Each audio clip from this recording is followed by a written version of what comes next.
تو ایک یہ ہے، اور دوسرا جو اب آج جس کے لیے میں یہاں آیا ہوں، ایک آدمی کی، ایک انسان کی بنیادی ضروریات پوری کرنا ایک اسٹیٹ کی سب سے بڑی ذمہ داری ہے۔ ہم نے آج تک کبھی سوچا ہی نہیں کہ جو غریب آدمی ہے، جو مزدور ہے، جو مکینک ہے، جو ویلڈر ہے، جو چھوٹی دکان چلاتا ہے، جو چھابڑی والا ہے، ان کی بھی خواہش ہوگی کہ اب ہمارا اپنا گھر ہو۔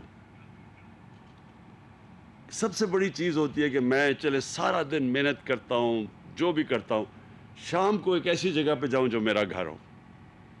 یہ سارے انسانوں کے اندر سب سے بڑی خواہش ہوتی ہے، اور سب سے بڑی ایک انسان کو انسیکیورٹی، یعنی ایک خوف ہوتا ہے سب سے بڑا، کہ میرے اور میری بیوی بچوں کے سر پہ چھت نہ ہو۔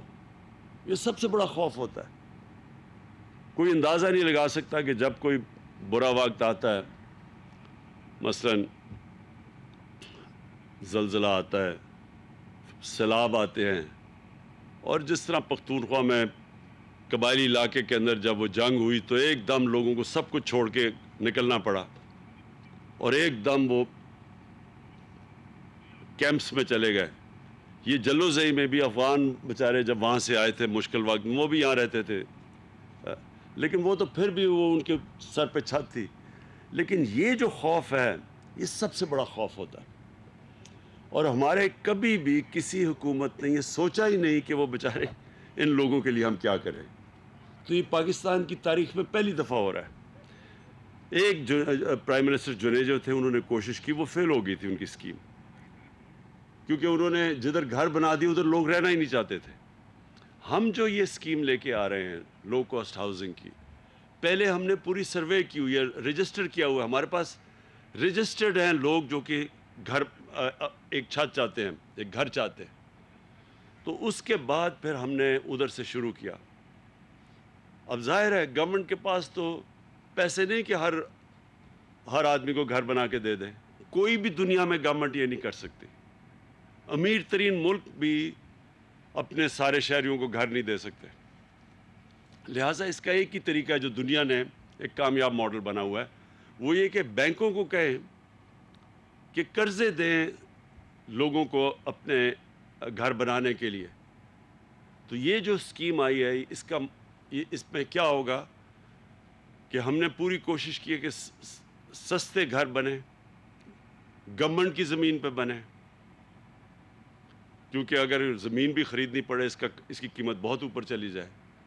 اس کے بعد فیڈرل گورنمنٹ ہم ہر گھر کے اوپر 3 لاکھ روپے دے رہے ہیں، کہ اگر گھر کی قیمت 25 لاکھ ہے تو وہ نیچے آ کے 22 لاکھ ہو جائے۔ وہ کیوں ضروری ہے نیچے لانی؟ کیونکہ پھر قسطیں، جو ایک آدمی کرائے کی قسطیں دیتا ہے گھر میں رہنے کے لیے، وہی قسطیں وہ دے کے بینک کو، تو اس کا اپنا گھر بن جاتا ہے۔ تو ہم چاہتے تھے کہ اس کی قسط نیچے آئے مہینے کی، کیونکہ جتنا گھر کا پورا کاسٹ نیچے آئے گا تو اتنی اس کی مہینے کی کم قسط دینی پڑے گی۔ لہٰذا حکومت نے 3 لاکھ روپیہ دیا ہر گھر کے اوپر، اور پھر جو کہ ہمارا نیا پاکستان ہاؤسنگ ہے، وہ اس کے ساتھ مل کے یہ کر رہے ہیں، پروونشل گورنمنٹ، پختونخوا کی گورنمنٹ اور نیا پاکستان ہاؤسنگ مل کے یہ کر رہے ہیں، اس لیے 3 لاکھ روپیہ ہر گھر پہ سبسڈی مل رہی ہے۔ اس کے بعد ہم نے بینکوں سے، ہماری گورنمنٹ نے بینکوں سے معاہدے کیے ہوئے ہیں کہ صرف ایک 5 مرلے کے گھر پہ یا کتنا انٹرسٹ، 3% صرف مارک اپ یعنی سود دینا پڑے گا، تو تاکہ آسان ہو، قسط زیادہ نہ ہو مہینے کی۔ اور انشاءاللہ یہ جب شروع ہو جائے، اب باقی سارے ہم پختونخوا میں اور بھی جگہ ڈھونڈ رہے ہیں، جس طرح کہا اس کی ابھی ہمیں پورا، یہ تو پہلی اس کی سٹیج ہے، پہلا فیز ہے، یہ اور بڑھتے جائیں گے۔ یہ سارا علاقے میں کتنا ٹوٹل آپ کا علاقہ ہے؟ 9,000 کنال، 9,800 کنال۔ سو یہ پہلے فیز پہ بنیں گے، اور پھر سارے علاقے کے اندر۔ اور یہ بھی آپ نے اچھا کیا کہ آپ 4 فلورز اوپر لے کے جائیں گے۔ دیکھیں یہ بھی بہت ضروری ہے ہماری قوم کو سمجھنا کہ ہماری آبادی بڑھتی جا رہی ہے، اور ہمارے شہر پھیلتے جا رہے ہیں، اور جس طرح شہر پھیلتے جائیں گے ہمیں پرابلم آئے گا فوڈ سیکیورٹی کا. ہمیں مسئلہ آنے والا ہے کہ ہماری جو زمین ہے جس پہ ہم کاشت کرتے ہیں، اناج اگاتے ہیں، وہ کم ہوتی جا رہی ہے کیونکہ شہر پھیلتے جا رہے ہیں. اس لیے ساری دنیا میں انہوں نے اس کا طریقہ ایسے نکالا تھا کہ وہ اوپر جانا شروع ہو گئے، بجائے یہ کہ ادھر پھیلیں وہ ہائی رائزز کی طرف جائیں، اونچی بلڈنگز کی طرف جائیں. تو اس کی ہمیں عادت ڈالنی پڑے گی. کئی لوگوں کو ابھی تک عادت نہیں ہے لیکن یہ ڈالنی پڑے گی کیونکہ وقت کی ضرورت ہے. ہم اور زمین اپنی نہیں اس صرف ہاؤسنگ کے لیے استعمال کر سکتے. ہم نے اپنی ساری عوام کو ان کو کھانا بھی دینا ہے، ان کی فوڈ سیکیورٹی کا بھی دھیان رکھنا ہے. تو انشاءاللہ یہ جو ہماری اسکیم ہے یہ اب چل پڑی ہے. میں پھر سے کہتا ہوں دیر اس لیے لگی کیونکہ بینک پیسے دینے کے لیے تیار نہیں تھے، اب تک قرضے دینے کے لیے نہیں تیار تھے. بینک کیوں نہیں تیار تھے؟ کیونکہ ایک قانون تھا، پھنسا ہوا تھا، پتہ نہیں 11-12 سالوں سے پھنسا ہوا تھا عدالتوں میں، جس کو کہتے ہیں فور کلوجر لا. فور کلوجر کا مطلب کہ اگر بینک جب تک ان کو یہ ایشورٹی نہ ہو کہ اگر وہ قسط نہیں دیتا تو وہ اس کے خلاف ایکشن نہیں لے سکتے، تو ان کے تو پیسے پھنس جانے تھے. تو اس لیے بینک پیسے نہیں دیتے تھے. اب یہ قانون آ گیا، اب بینکس کو پروٹیکشن مل گئی ہے، اس لیے اب بینک سامنے آ رہے ہیں. میں یہ ضرور کہوں گا کہ ابھی بینکس کو عادت نہیں پڑی اس چیز کی، ان کو ابھی چھوٹے لوگوں کو قرضے دینے کی ان کو عادت نہیں ہے. اور میں سارے بینکس کے ہیڈز کو بار بار کہتا ہوں کہ اپنے ٹرین کرے اپنے سٹاف کو کہ جب ایک غریب آدمی آتا ہے تو اس کو کیسے سروس کرنا ہے انہوں نے. اس کی وجہ سے ابھی بھی سلو ہے ہماری جو سارے پاکستان میں اسکیم چل رہی ہے. لیکن یہ جو اسکیم ہے اس کے لیے آسانی اس لیے ہے کیونکہ آپ کے پاس تو زیادہ لوگ آ چکے ہیں، تو آپ تو پھر قرعہ اندازی کریں گے ان کو دینے کے لیے جو لوگ اپلائی کر رہے ہیں. ہماری جو کوشش ہے کہ ہمارے جو عام لوگ ہیں، جو ہمارے غریب لوگ ہیں، ان کو یہ حکومت پوری پروٹیکشن دے. میں آج پختونخوا حکومت کو خاص طور پہ خراج تحسین بھی پیش کرتا ہوں، مبارک بھی دیتا ہوں کہ انہوں نے جو ہیلتھ کارڈ دیا، جو ہیلتھ انشورنس ہے، آپ کو پتہ نہیں اس چیز کا علم ہے یا نہیں، امیر ترین ملک بھی سارے شہریوں کو ہیلتھ انشورنس نہیں دے سکتے. یہ بہت بڑی آپ نے سٹیپ اٹھایا ہے، اور کیونکہ اس سے اللہ سب سے زیادہ خوش ہوتا ہے. اللہ تو خوش ہوتا ہے جب آپ اس کی مخلوق کی مدد کریں، اور خاص طور پہ دکھی انسانیت کی. جب ایک گھر کے اندر بیماری ہو اور ان کے پاس پیسہ نہ ہو، اس سے بھی بڑی بے بسی نہیں ہوتی لوگوں کے اوپر. شوکت خانم میں نے اس لیے بنایا تھا کہ کینسر کا بڑا مہنگا علاج تھا، تو غریب آدمی کے گھر کینسر ہو جائے وہ تو بیچارہ مقروض ہو جاتا تھا، سب کچھ بیچ دیتا تھا اور پھر بھی علاج نہیں کروا سکتا تھا.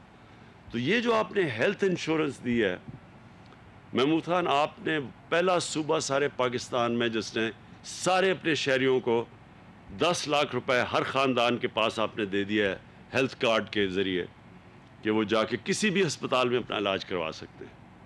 یہ ایک سارا ہیلتھ کا سیکٹر میں انقلاب آپ لے آئے ہیں. اس سے اب ہسپتال بنیں گے سارے علاقوں میں. گورنمنٹ تو اتنے ہسپتال نہیں بنا سکتی. ہمارے تو پاس مشکل سے پیسے ہیں، جو ہسپتال بنے ہوئے ہیں انہیں صحیح طرح چلائیں، لیکن پرائیویٹ سیکٹر آ کے ہسپتال بنائے گا کیونکہ اب ہیلتھ کارڈ آ گیا لوگوں کے پاس.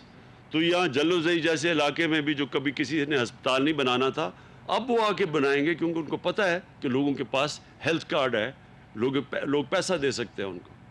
اس سے انشاءاللہ ایک ہسپتالوں کا جال پھیلے گا پاکستان میں، اور پرائیویٹ سیکٹر آئے گا. ان کی اور بھی ہم مدد کر رہے ہیں، سستی ان کو زمینیں دیں گے ہسپتال بنانے کے لیے. ڈیوٹی فری جو پاکستان میں کوپنڈی بنتی وہ بلوائیں گے. تو ایک یہ دوسرا آپ کا ہیلتھ کارڈ ہے. تیسرا پناہ گاہ ہے. یہ بھی بڑا زبردست کام ہے، اور یہ بھی انشاءاللہ ہماری کوشش ہے کہ سارے پاکستان میں یہ پھیل جائے کہ مزدور بیچارے جو دور دور سے آتے ہیں کام کرنے کے لیے، دہاڑی لگانے کے لیے پیسے بنائیں تاکہ اپنے بیوی بچوں کو پیسہ بھیجیں.